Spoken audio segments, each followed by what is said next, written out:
afternoon, it's Pamela from Yorkshire in the north of England. I decided I probably wouldn't get much more done on my blanket and what have you by tomorrow, so I thought I'd show you now.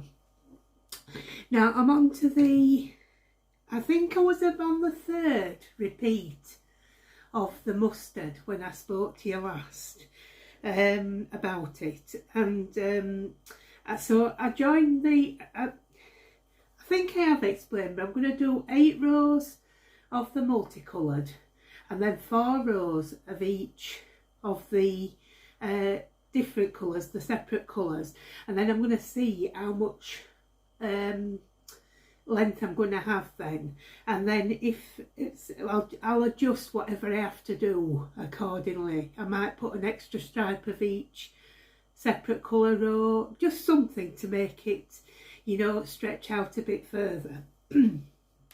So I've obviously done 2 repeats of the Stylecraft Special Aran in Raspberry.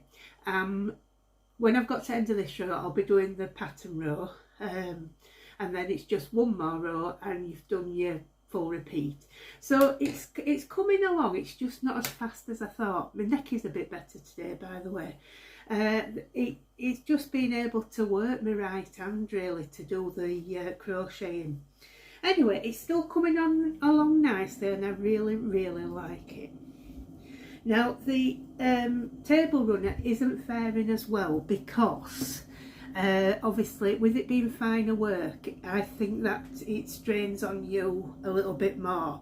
So I got another repeat done, I think, from when I last spoke to you. I'm not 100% sure, the memory's just not what it was, but I still love it and I will be on it. What I was thinking I was doing, because I'm not doing right well at swapping between them at the moment, it's just how it goes at the time, so I thought I would do 1 colour, you know, 4 rows, so 4 repeats on the blanket, and then work on this for a bit and see if that works. Anyway, that is that. So that's all I've done. That's all I've done. Now what I've had this out for a couple of weeks, and I thought I'll show you when I'm at a loose end what to show you. I think you'll really like it. It's a book, well, it's a booklet my mum gave to me when I decided I wanted to start crocheting. If you remember, my great aunt taught me to crochet. That was my mum's aunt, and when I expressed this interest, she got this out of her stash of books for me. Now I'm assuming she wanted to polish up her skills herself at one time, because otherwise I can't understand why she had this book, because my mum was accomplished at knitting, sewing, everything. Crochet was her least favourite, I think, of all the skills, but she had this, so I know she'll have had it new because my mum didn't buy second hand. I mean, she brought me up the same way. I will have something off somebody if they give it to me, but I won't go buy second hand. It's just something I was brought up with. So it will have been new, but I know from the date in the book that it was, I think it was 90, yes, it's by J&P Coats UK Limited, and it's 1967. Now I was only 3 in 1967, so she must have given me it when I started to crochet, which I can't honestly remember. I've probably come up with different years, but it was somewhere around the 9, 10, 11 mark. I used to often go stay with my great aunt to help her out if she was ill or anything, because she was an unmarried lady, so she was on her own. She was in she lived in a cottage on a small holding, so it could be quite bleak if, you know, she needed, you know, so she could need help. Very independent woman, but she could need help. So like for instance, she broke her arm once and I went to help her because she had coal fires and what have you. She wouldn't have been able to get the coal up and things like that, so I went to stay for a few days just to get stuff where she needed it to be able to cope on her own. So it was on one of these occasions when I went to stay with her my mum once sent me over. You used to have to go through another estate and then over a railway line, then onto the main road, up through a small holding and to a cottage. And I used to go and it wasn't that bleak, by the way, there were a lot of houses on the lane, and she had friends on there. But when it was snowing once, my mum packed me off in my winter boots, set me off with some stuff for my great aunt, so she, you know, and then I stayed the night, you know, we were both cuddled up in front of the coal fire. So sorry, I've had a bit of a detour then into something I once did. It were nice times though, because you know, families helped each other then, didn't they? So it's this book, Learn to Crochet.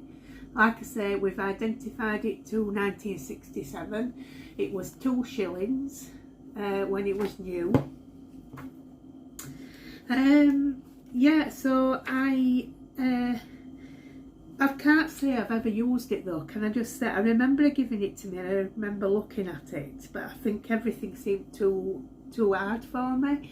And like I say, I never really got beyond granny squares. Anyway, there's a few patterns in it and there's a few instructions what to do. But I was always better, you know, with things like this, with, you know, practical skills being shown it. So, like, you've got an whole section on hand positions. Diagrams these days are so much better, you know.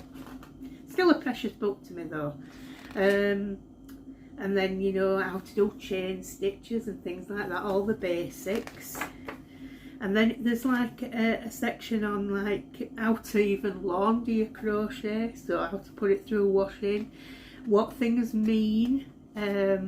It's like, you know, I think it's their own coats, as I think it's their own products, but it's like crochet threads. Then there's like, you know, when you get to your better stitches, so we're definitely in UK terms here, because obviously I don't think we knew much about US terms back then. There's all sorts of things like, I mean, that Solomon's knot. I've never done a Solomon's knot, so I may have to practice. Now I'm more accomplished, I may have to practice some of these, like puff stitch, tricot. You have to use a tricot hook for that, so I don't know what that is. I'll have to look that up sometime. Then you've got like steel crochet hooks, which of course we all used at the time. I don't think aluminium would come in then. Then now I would really like to do some of these clothes, but they're really small sizes. The maximum here is to fit a bust size up to 39 inches. So that's not really me, but yeah, there's like working instructions. So these are where you get into these things, so you can do like a collar and cuff set, which seems to be coming back in the latest Simple Crochet magazine. I think it was, there was a collar set. That little top, isn't that lovely? I'll have to learn how to do like an, you know, like how, if it tells you, I don't know if it does tell you, but how you know, like if it tells you if there's a, you know, the you know, I can't think what you call it, you know, where you've got like the pattern repeat, you know, how many stitches it is. You can work that out, you can increase it, can't you?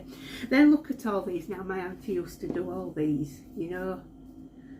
My mum used to do like lots of tablecloths and tray cloths and things and coasters, but she'd do them in like a linen, but then do embroidery on them. That was her preferred method. And we've got a bag. I mean, look how it's so popular to have crochet bags now. Headband, and all these seem to be in like a thread weight. So again, if you did the top in like a 4-ply or a double knit, it'd probably come out the right size anyway, wouldn't it? Then we've got, those are just those patterns, a couple of charts, cheval set, so that's something to do with, let me just see what the cheval, is that the one? Yeah, the cheval set is that one. See, all these words we don't use anymore, you know, like people don't use the word antimacassar, and we used to always have antimacassars on our furniture, and people don't use those words anymore, do they?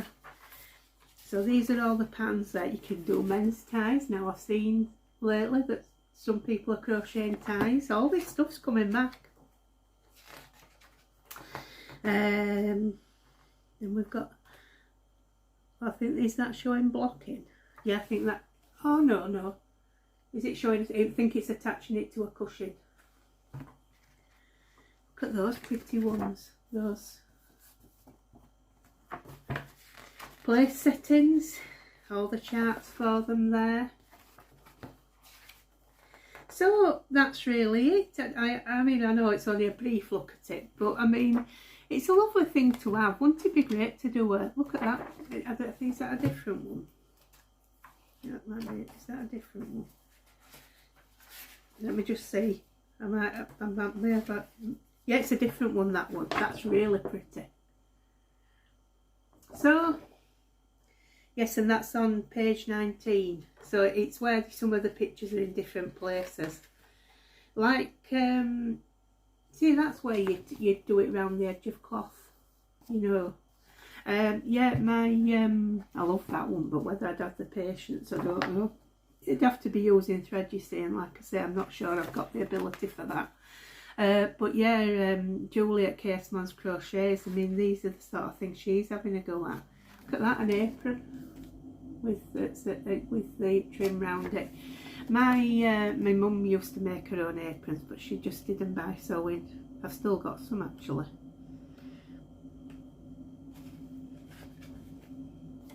Because my mum, she always had an apron on when she was home, unless she was, you know, having people around. To keep things in her pockets. It's amazing what people can get in those pockets. So anyway, that's me for now. If you want a closer look at it, just say so, and I'll do one where I put the film, you know, film in the book, and we can have a proper look through it. But I hope you found that one interesting. I'm sorry I haven't much to show you with my blanket and that. We'll be back on it before we know it. Oh, by the way, yes, there was something else I'm going to show you. I was in Dunelm the other day, and I always have a look at what they've got on the end of the racks, you know, for sale. And obviously they had a lot of Christmas things on. Well, I got these glasses. So it's got like gold trim around the top. It's a nice glass, actually, with deer on. And I got 2 of them. And they had been reduced once and were reduced to 65p. So I'm thinking for, you know, church stall at Christmas or something to donate to them. I was thinking maybe, because we're Methodists, obviously, you know, traditionally Methodists don't drink, although it has relaxed nowadays. But I thought maybe I could put a bottle of Fever Tree, you know, tonic, or, you know, one of the mixers, you know, that you can have as a drink on its own. You know, so it's like alcohol free, and then put one of the coasters I made, these coasters. I thought I could make it with either Christmas colours, like red and green and what have you, with gold around to match that, or I could do them in neutral colours with a bit of gold round to match that. Even this yarn may work out with some gold round. What do you think? And it'd cost me like probably less than £1 and maybe £1.50 for a small bottle of Fever Tree or any other good quality brand of mixer drinks, just to give away to the church, you know, to make a bit of money at Christmas. I thought that might be an idea. So I thought 65p each, you can't go wrong, can you? You know, you can always make something up. Well, I'm planning on doing that in July to show you what I do decide to do, because I'm going to be doing the Christmas extravaganza again with K&K Crochet. I'm an elf, I'm one of their elves, and so I'm going to do something with them during that, so I've already made a start looking. KK and Kristen, I've started looking for things I can use. I'm really looking forward to doing that. I had such fun doing it last year. Anyway, I've whittled on enough again, and I hope you have a lovely rest of your day. It's very damp here. It was cold and rainy yesterday. It's very damp again today. I think there is a little bit of rain coming down. I'm going to have to go out for my walk, and I hope you're all either staying cosy or whatever your weather conditions are, you're staying comfortable, and happy crafting, and I'll see you there.